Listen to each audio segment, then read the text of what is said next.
Vamos lá, gente. Artigo 101.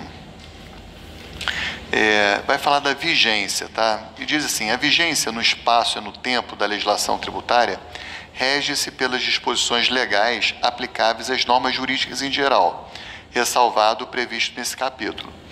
Aí começa assim, o CTN tem alguns artigos que tem um jurista chamado Luciano Amaro, até indiquei o livro dele para vocês no começo do curso. O Luciano Amaro, ele sobe nas cadeiras assim, ele fica desesperado, fala, gente, não acredito que ele precisou escrever um artigo desse, né? Então esse é um deles que o Luciano Amaro critica.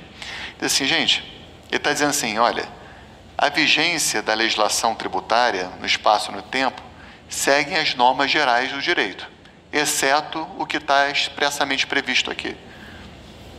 Tem sentido um artigo desse, pessoal? Não tem sentido, né? Bom, se segue, a gente já sabe que segue, né? E, pô, você tem nome especial, tudo bem, entendeu? Então ele fala, pô, para que escrever um artigo desse, né? Mas o que a gente tira de importante daqui, se a gente tem que tirar alguma coisa? Qual é a lei brasileira que trata das normas gerais sobre vigência no tempo? É a LINDB, né? A Lei de Introdução das Normas de Direito Brasileiro. E assim, se não tiver previsão, pessoal, do início da vigência, ela acontece no tempo, ela acontece em quanto tempo? 45 dias, não é isso? Só que hoje é possível que saia uma lei sem dizer qual o momento em que ela inicia a sua vigência? Hoje já não é mais possível, porque tem uma lei, que é a Lei Complementar 95 de 98, que é aquela famosa da hierarquia formal procedimental, lembra que a gente falou? Aquela do Humberto Ávila, não? Lembra? A gente falou de lei complementar, relação de lei complementar com lei ordinária. Então, a tese do Alexandre de Moraes é que lei complementar sempre prevalece sobre lei ordinária. A tese do Barroso é que lei complementar e lei ordinária têm a mesma hierarquia, porque ambas buscam fundamentos de validade na Constituição. E tinha do Humberto Ávila, que ele diz que apenas duas situações a lei complementar vai ter hierarquia sobre a lei ordinária. Uma hierarquia formal procedimental e a material conteudística. Formal procedimental, por quê? Porque todas as leis brasileiras, elas devem obedecer, do ponto de vista formal procedimental, a Lei Complementar 95 de 98, que é uma lei que tem fundamento de validade no parágrafo único do artigo 59 da Constituição, que diz assim, tem que vir uma lei complementar para dizer como é que as outras leis serão feitas do ponto de vista formal.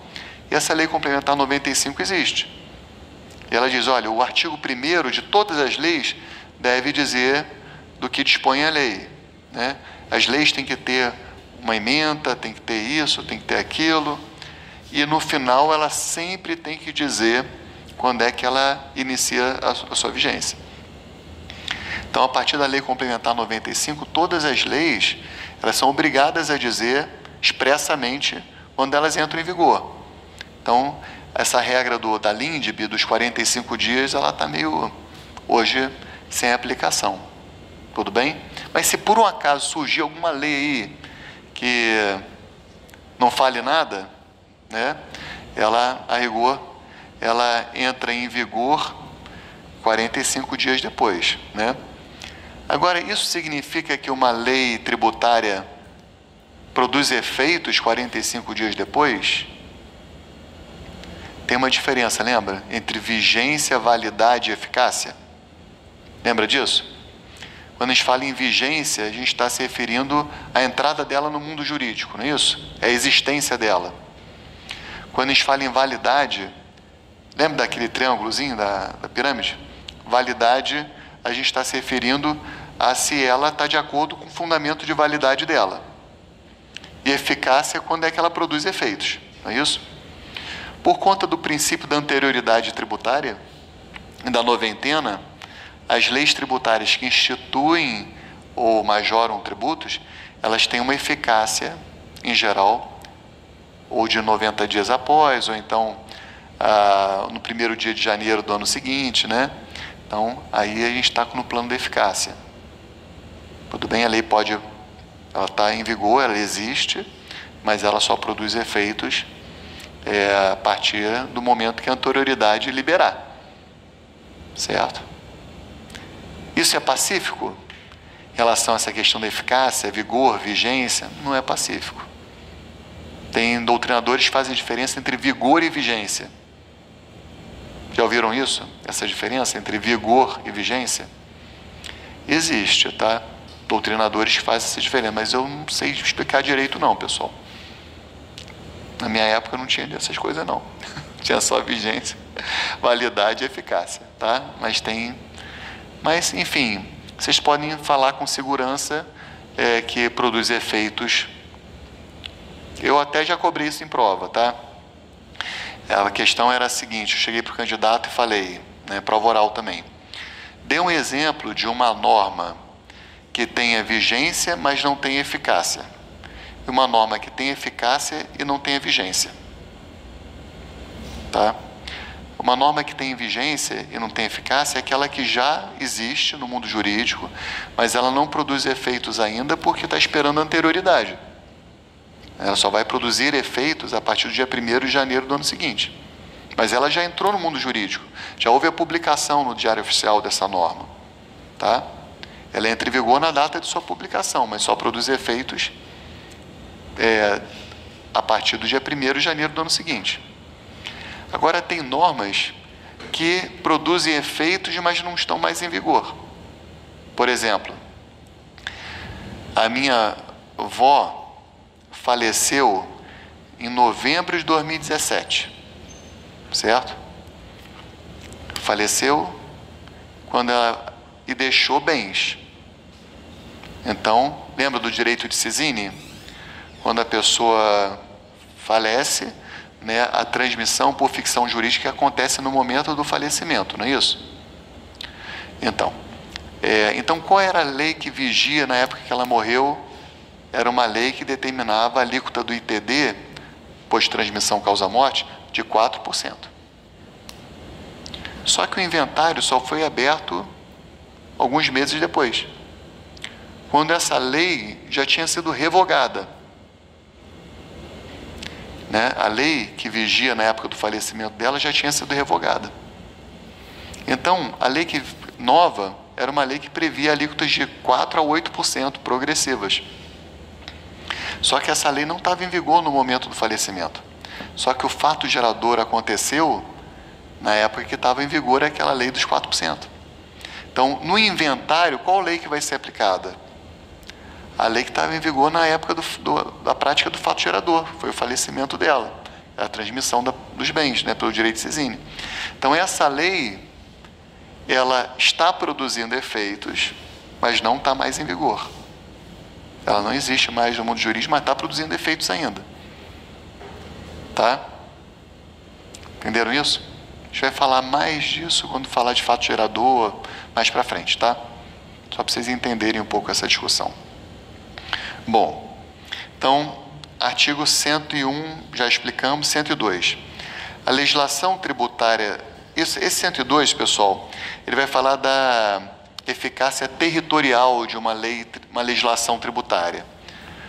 Em quais locais ela produz efeitos. Então, é claro, pessoal, uma legislação tributária do município de Niterói, ela vai ter eficácia territorial, em regra, no município de Niterói. Não vai ter no município de São Gonçalo, tá? Mas, eventualmente, pode haver algum tipo de convênio entre os entes públicos que estabeleça algum tipo de extraterritorialidade. Por exemplo, a legislação do imposto de renda se aplica no Brasil, mas pode ter um convênio com a Alemanha admitindo que haja uma extraterritorialidade da legislação brasileira também no território da Alemanha, certo? É isso que diz o 102. A legislação tributária dos estados, do Distrito Federal e dos municípios vigora no país, fora dos respectivos territórios, nos limites em que lhe reconheçam extraterritorialidade os convênios de que participem, ou do que disponham esta ou outras leis de normas gerais expedidas pela União. Tudo bem?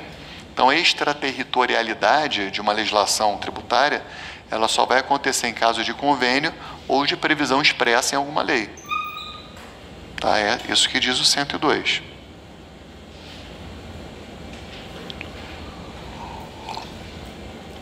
O 103, pessoal, é um artigo muito legal, que a gente lê ele junto com o artigo 100, das normas complementares em matéria tributária. O 100 e o 103 estão muito relacionados. O 103, ele está querendo dizer quando é que começa a produzir, quando é que entra em vigor aquelas normas complementares em matéria tributária, certo? Então, por exemplo, a primeira norma complementar em matéria tributária são aqueles atos administrativos expedidos pelas autoridades administrativas, né? Então, ele vai entrar em vigor na data de sua publicação, tá? No inciso 1 aqui do 103. Os atos administrativos é que se refere ao inciso 1 do artigo 100, na data de sua publicação. Então, se vem uma portaria, uma resolução, uma instrução normativa, na data da publicação dela, ela entra em vigor. E as decisões dos órgãos singulares e colegiados de jurisdição administrativa? Normalmente, aqui a regra é 30 dias após a data de sua publicação. Então, sai um acórdão do Conselho de Contribuintes, um acórdão com eficácia normativa dada por lei daquele ente público. Então, quando é que ele produz efeitos? Quando é que entra em vigor, na verdade? Ele vai entrar em vigor como norma, né, jurídica, passa a ter existência como norma jurídica 30 dias após a publicação, para dar tempo das pessoas terem ciência, né, pessoal? Não é todo mundo que fica lendo aí Diário Oficial, acompanhando o julgamento de conselho de contribuinte. Então, tem que ter uns 30 dias aí para dar um tempo mínimo para as pessoas se prepararem para essa norma. Em relação aos convênios, a que se refere o inciso 4 do artigo 100, na data neles prevista. Cada convênio vai dizer qual é a data em que ele entra em vigor.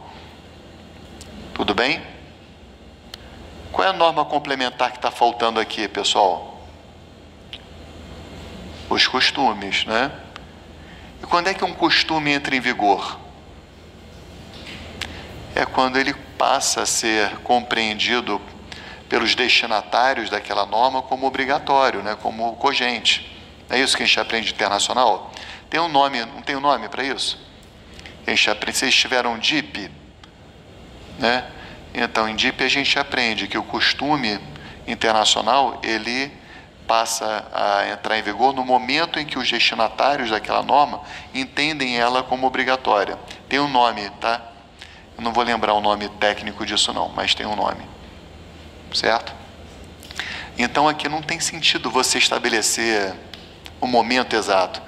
No exemplo do Pedro, da praxe administrativa. Bom, aquilo tem que se configurar uma praxe. Nesse exemplo que eu dei da Aline, 20 anos fechando às 4 da tarde. Parece indubitável que é uma praxe administrativa. Tudo bem? Bom, e o 104, pessoal? O 104 é uma previsão meio capenga do princípio da anterioridade tributária. É uma previsão que foi feita assim, nos primórdios, né?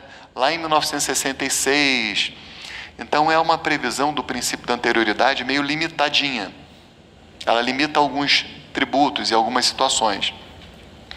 Então, 104. Entra em vigor no primeiro dia do exercício seguinte, aquele em que ocorre a sua publicação, os dispositivos de lei referente a impostos sobre patrimônio e renda. Ou seja, ele aplicou aqui a anterioridade tributária só para impostos sobre patrimônio e renda. Quais são os impostos sobre patrimônio? IPTU, IPVA e o ITR, só esses três. Né? E sobre a renda? É o imposto de renda. Então, de todos os tributos que existem, ele limitou a 4 impostos. Está vendo como está muito restrito isso? Então, que instituem ou majoram tais tributos. Instituir o imposto de renda ou majorar o imposto de renda. Que definem novas hipóteses de incidência.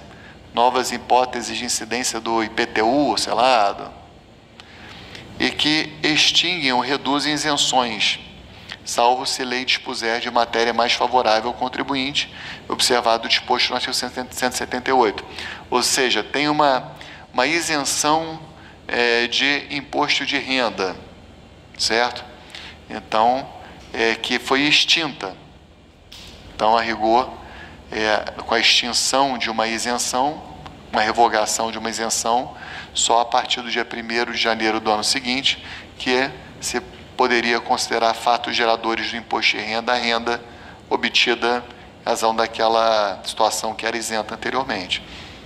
A gente vai falar de revogações de isenção e princípios de anterioridade quando a gente for estudar isenção, mais para frente. Ok?